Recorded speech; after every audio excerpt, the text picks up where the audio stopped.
With the release of Classroom of the Elite in the year 2022, after many years of just being a seasonal one anime manipulators were the new big thing in the anime-manga space. You couldn't go a day without seeing a fancy edit of Johan, Light, and especially Ayanokoji on either YouTube or TikTok.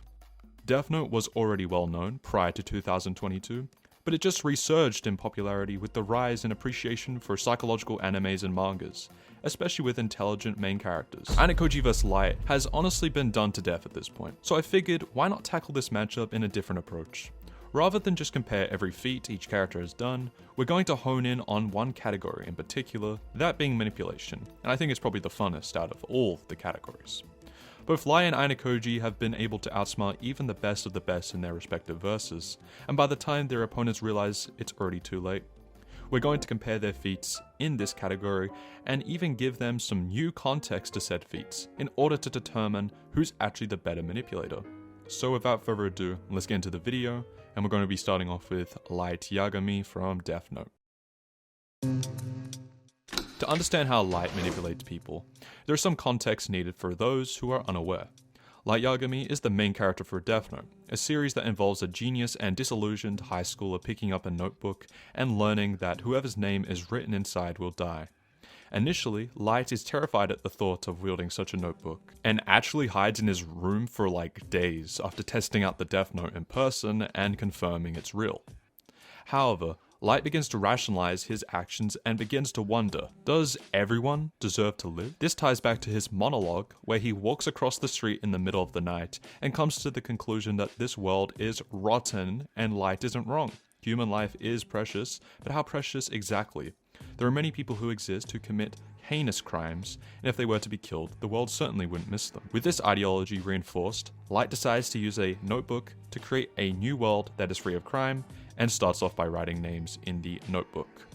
Now, if we were just going to simply scale off feats themselves, Light would absolutely decimate Ayanokoji, as with the notebook he was able to mass manipulate Japan, and eventually the world into believing that Kira was an actual god of justice, when in actuality it was a genius with a god complex that had a supernatural notebook. However, that would just be unfair.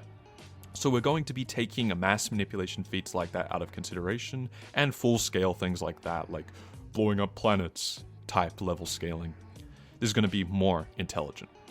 This isn't just to say that Light just has zero feats in regards to individual manipulation, as there have been quite a few times where he's able to manipulate others without the use of the notebook, most notably Naomi Misora. One day, Light's mother calls Light to go and head to the task force office to bring his father a fresh change of clothes, but quickly runs into she/her, or the oversight that Light and Elle were wondering about the episode prior. He has no knowledge on Naomi Misora other than that she's incredibly persistent to meet with the task force. Light's curiosity works in his favor, especially considering Naomi Misora stating that she has info regarding the Kira case that could be of use to the task force's advantage. He starts off by greeting the receptionist, who is more than happy to meet Light, as he casually reveals he helped the police solve the insurance money murder case last year, to which Light chimes in by saying he's also investigating the Kira case and he might even be Elle. This scene is easy to write off as Light's ego talking, but in actuality Light is already socially manipulating the situation in his advantage. By using his social proof to his advantage, he's specifically presenting himself as an intelligent and hardworking individual that can get into Naomi Misora's good graces. He then turns his attention to her and learns about her reason for being here. And immediately, Light flips the switch and begins to compliment her. This isn't to be confused with flirting, it's the type of complimenting that lowers someone's guard and gets them to trust you more, which is exactly what Light is trying to do. Light is so charismatic and socially intelligent that not even Ryuk recognizes him, as he often correlates Light to be the quiet and calculating genius, when in actuality, that isn't the true identity of Light. What makes him so adept at manipulation is his ability to harness his emotions and properly channel them to achieve his goals. There are many masks to what Light is, and in this specific instance, he's wearing the mask of the genius and thoughtful high school student, and very charismatic one at that. Someone who's incredibly talented, but also humble enough to extend the olive branch to a desperate detective who just wants to help apprehend a serial killer. He then switches up the environment to make her feel even more comfortable as they are out in public chatting. Though this is a double-edged tactic, as if Naomi actually has sensitive information that could help out the police, Light can easily dispose of her without anyone looking. He gives Naomi a silver piece of information for the purpose of getting an equal exchange. This is the equivalent of oftentimes people like to return the favor, especially when you go out of your way to give or do something for them. Light simply states that he believes Kira has far greater power than the task force thinks. However, he doesn't expand on this deduction for a few reasons. For starters, it could increase her suspicion of Light as he somehow just knows this information, and while he could back it up with proof, it's still going to make Naomi wary of him. The most notable reason is that this silver piece of information is actually bait, which Light uses to see just how much she knows. Naomi falls for the bait as Naomi just dumps it all out of the bag and reveals that she's absolutely certain Kira can control people's actions before they die. This intrigues Light, who begins to ask a series of questions, with the sole purpose of digging for more information.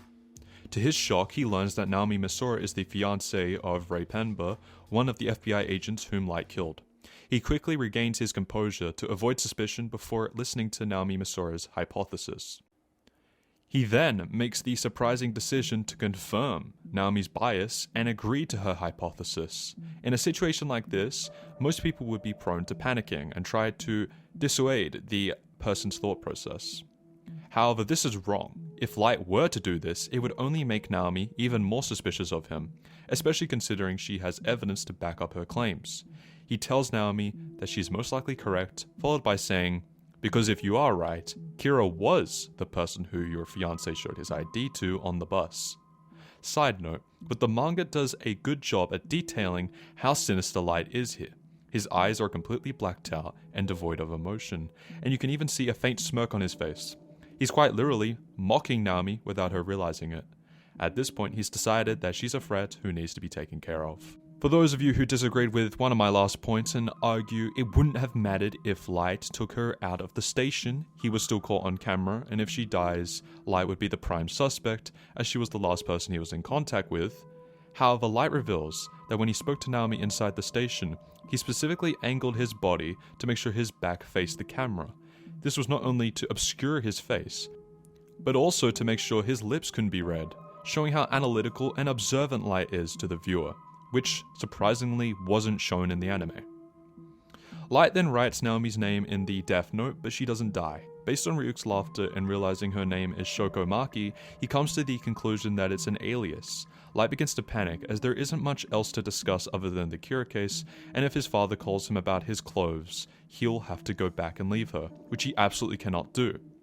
This is actually a flaw of Light, as when he begins to panic, he tends to make irrational decisions and guides himself with an equally irrational thought process, which is very human, to be honest with you. But once he calms down, he realizes that there's nothing to worry about.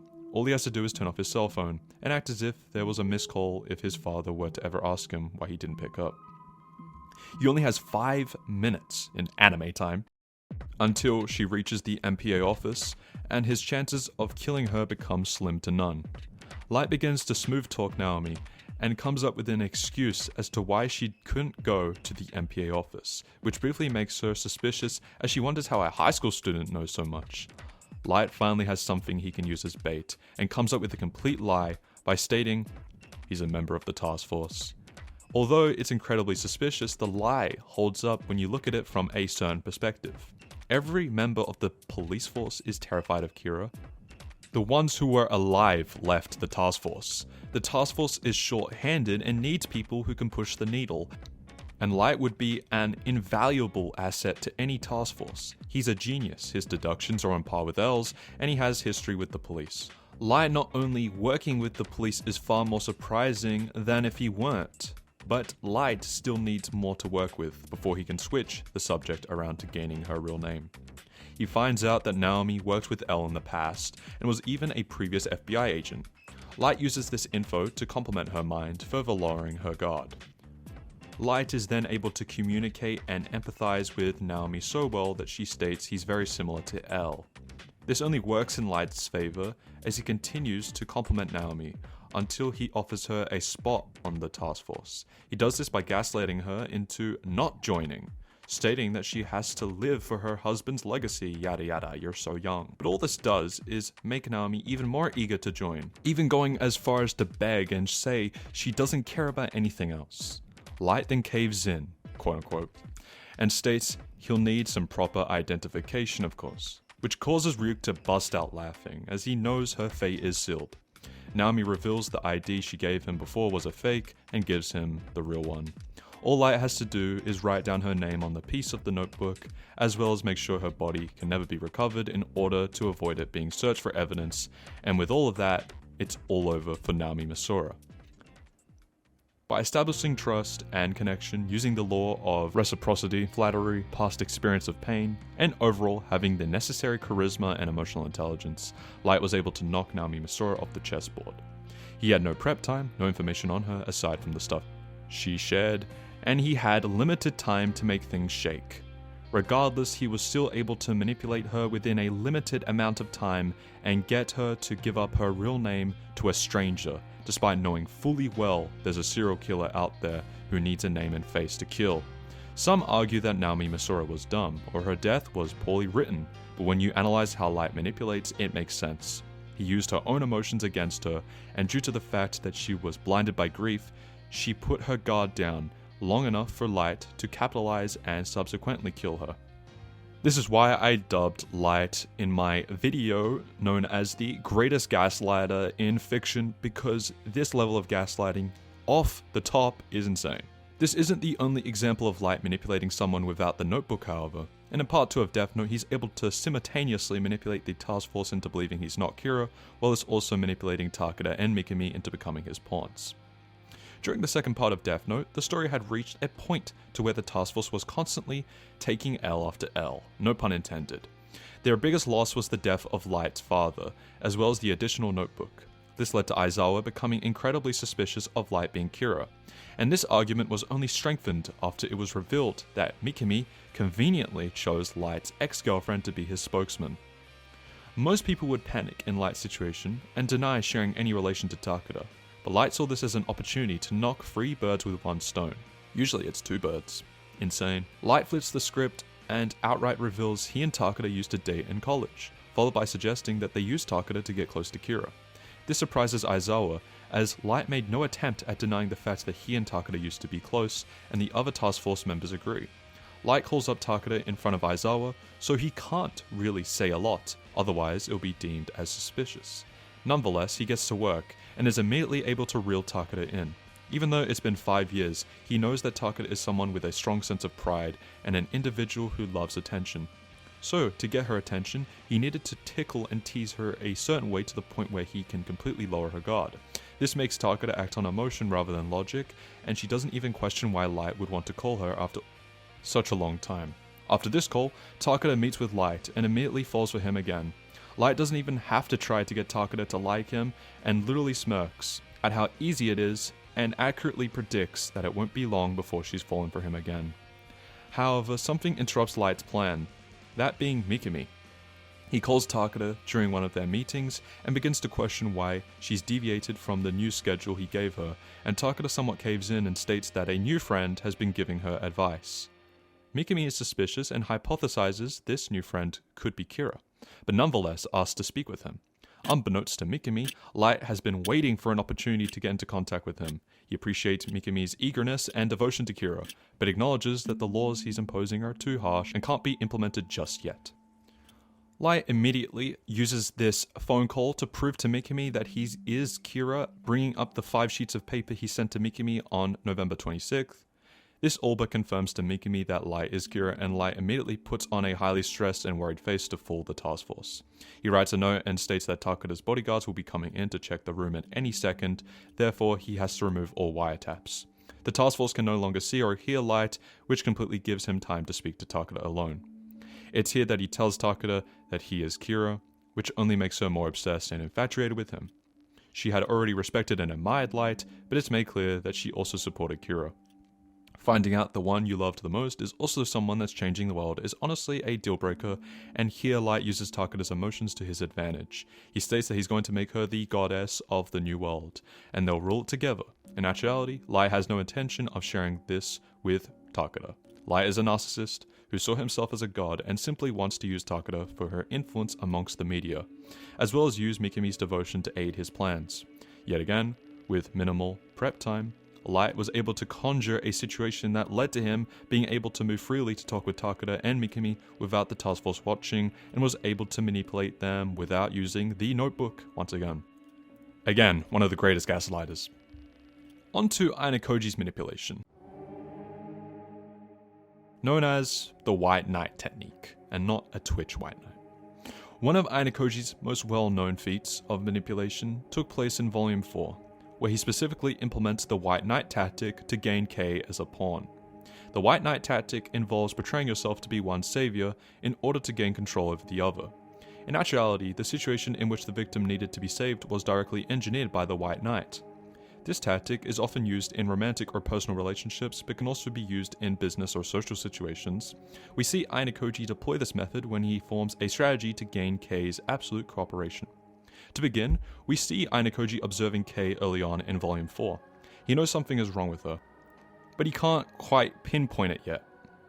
In the previous volume, it was Ibiki who stole Kei's underwear, which caused her a lot of emotional distress. And one would think that the logical thing to do would be to confront the person and become angry. But Kei, however, lets it go. What's even weirder is that Kei is known for her headstrong personality, as she's the leader of the girls in Class 1D. Someone with Kei's influence and personality wouldn't let something that serious slide, but for some reason, Kei did. During the Zodiac exam, Ayanokoji is in a group with Kei and Manabe. It turns out that Kei was bullying Manabe's friend. Manabe wanted to take a picture of Kei to confirm if it was really her, but then her entire temperament switched.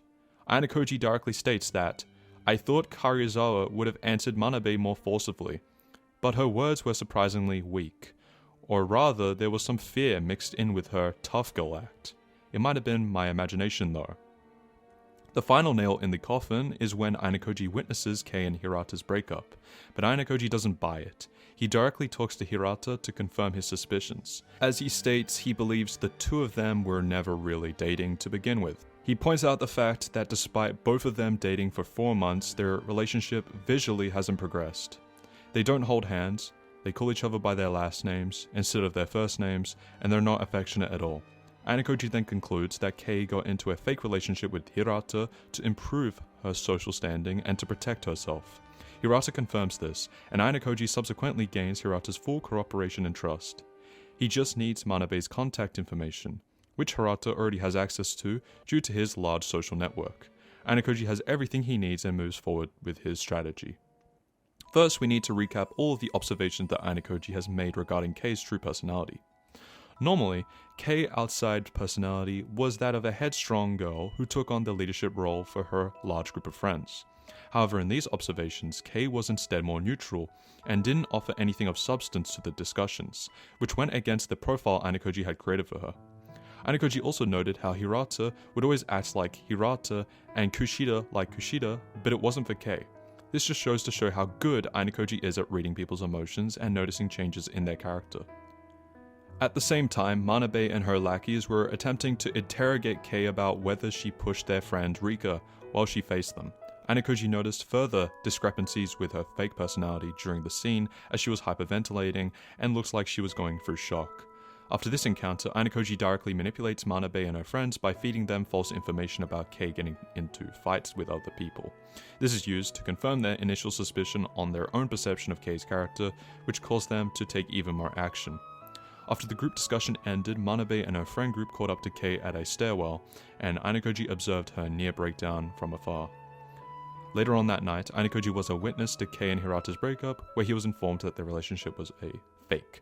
He then learned the truth from Hirata that Kei was bullied in her younger years. At the same time, Ayanokoji also gained confirmation from Hirata that she was the Rabbits group's VIP. This gave Ayanokoji multiple forms of ammunition to use against Kei. Her parasitic nature, which he learned of when he deduced that Kei had been using Hirata to improve her social standing and keep herself protected, her past of being bullied and knowledge of her being the VIP, which Ayanokoji suspected beforehand. First, Ayanokoji had Hirata tell Kei through text to meet up at the ship's lowest level at 4 PM. This was convenient to Ayanokoji for the added fact that there was little to no service at the bottom floor.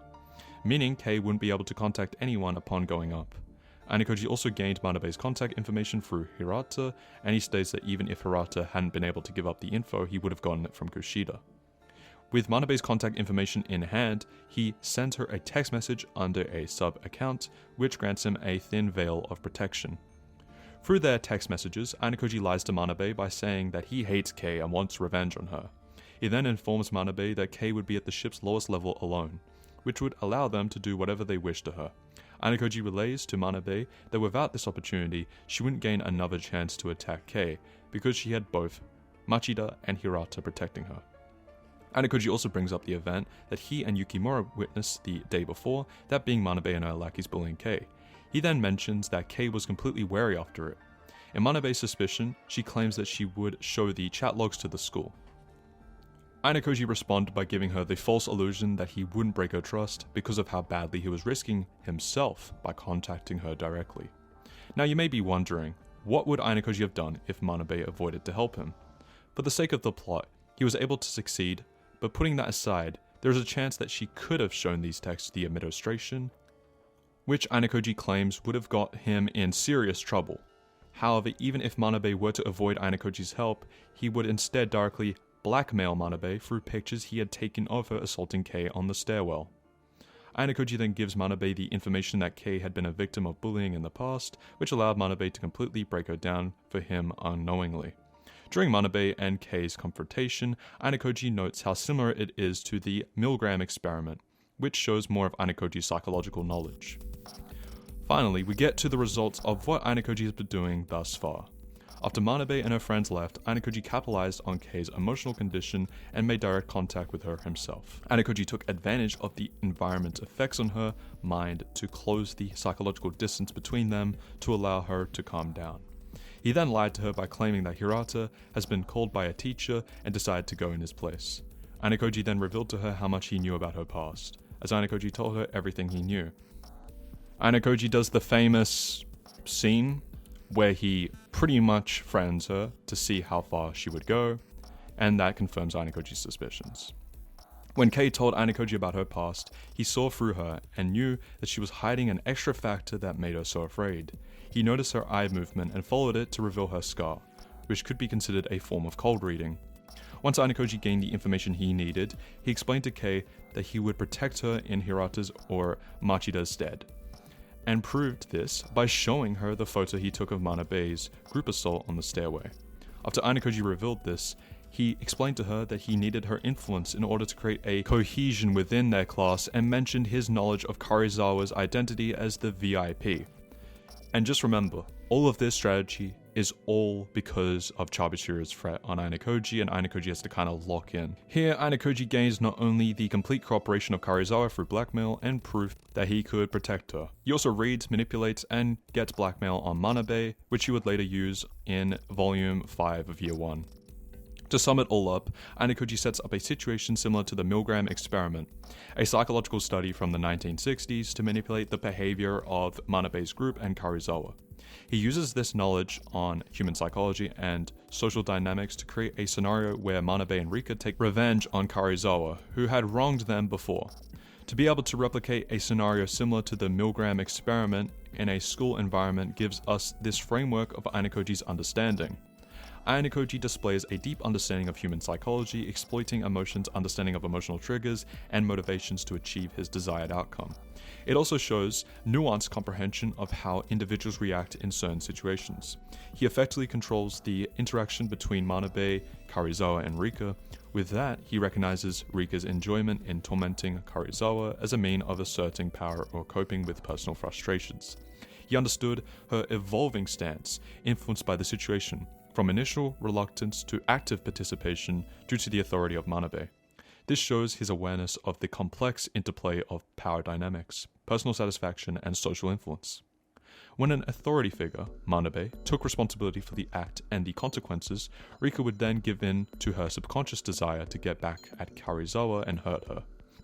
They kept on hurting Karizawa without stopping, as there was neither an authority that prohibited their behavior nor any negative reinforcement. Rather, they gained positive reinforcement from the sobbing, screams, and pathetic display of the usual headstrong Karizawa.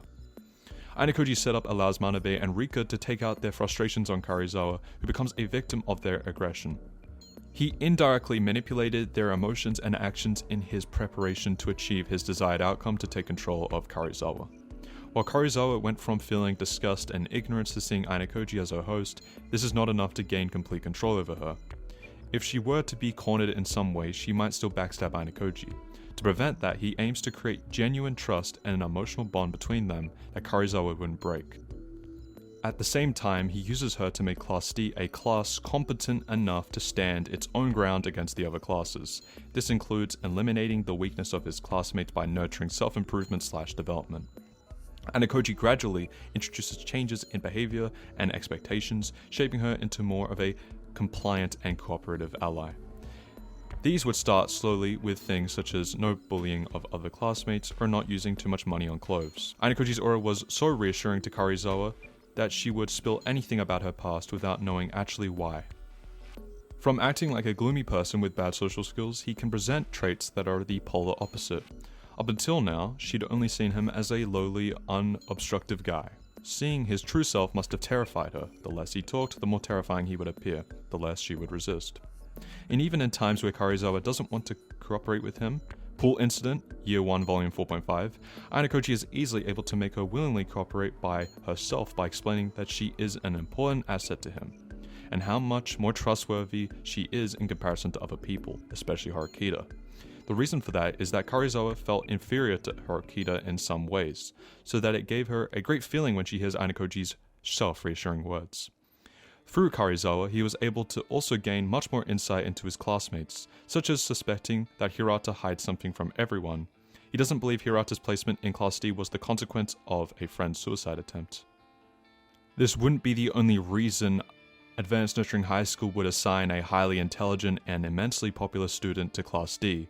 It would have been understandable if Hirata had poor attendance or low grades like Karizawa, but not even a past trauma equates to placement in Class D. With this, we can now move on to the verdict of the matchup. It should be obvious that Light and Ayanokoji have fundamentally different thought processes and manipulate very differently. Light uses his charisma and status to his advantage. He's already someone that was well sought after well before he gained the Death Note, and that never changed. People are drawn to Light due to his intelligence, strategic thinking, and leadership ability. From a societal standpoint, Light is the cream of the crop. He checks off all the boxes for an ideal partner, friend, and co-worker. It also helps that he's kind-hearted and even goes out of his way to help out the less fortunate. However, this is all a mask. Light does this to further his own goals, and by the time you realize it, it's already too late. However, Ayanokoji is different. While this Light thrives on emotions, Ayanokoji is completely detached from them, which makes manipulating others far more easier as he doesn't have attachments, and even if you argue that he does, he won't put those attachments above himself.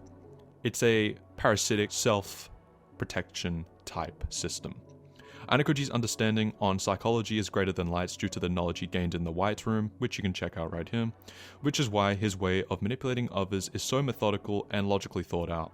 There's no loose end or a weak spot to be exploited. Everything is carefully thought out and there are no flaws. It also helps that Ayanokoji is charming, and due to his lack of facial expressions, he can't really be seen for who he is. People tend to question why girls throw themselves at Ayanokoji, as even he has the looks and intelligence, he's completely blank. You need to understand that despite his blank features, Ayanokoji is someone who's reliable and makes you feel seen. He won't hesitate to listen to your problems and generally try to help you out. And on the surface, it may seem like he's doing it out of the goodness of his heart, but in actuality, there was always a logical reason for Ayanokoji's involvement, for better or for worse. But who's better at manipulating? Well, it depends on what you classify as better. From a purely surgical and psychological standpoint, Ayanokoji would have Light beat. His manipulation is more subtle, but he doesn't stand out, at least in the first volume. Even during the second volume, where more and more people begin to find out about his abilities, Ayanokoji never takes the spotlight, which gives him the advantage, and the emotional detachment is actually a strength, not a weakness. Light's emotions is what causes him the most grief throughout the series, whereas Ayanokoji's lack of emotions is what lets him continue to win and progress throughout the story. But a more realistic interpretation of a manipulator would be Light, who has the necessary emotions and charisma to draw more people in. Ayanokoji has to move quietly because he lacks the charisma and social skills that Light has. But in overall manipulation, just in general, Ayanokoji does have Light beat. Though Light's a cappella type manipulation is interesting, because he managed to do it off the top of his head in a very dangerous situation where he could have been exposed. In short, Light manipulates by controlling what people believe, and Ayanokoji manipulates by indirectly controlling what people do. But Ayanokoji is genuinely on a different level, and I will be going over why in the next video, which is going to be a full breakdown of Ayanokoji's manipulation, starting from volume 3 all the way till volume 7. One of the best manipulation strategies that Ayanokoji has ever done, that the anime never gave justice to, and we're going to be taking a deep dive on that. Thank you.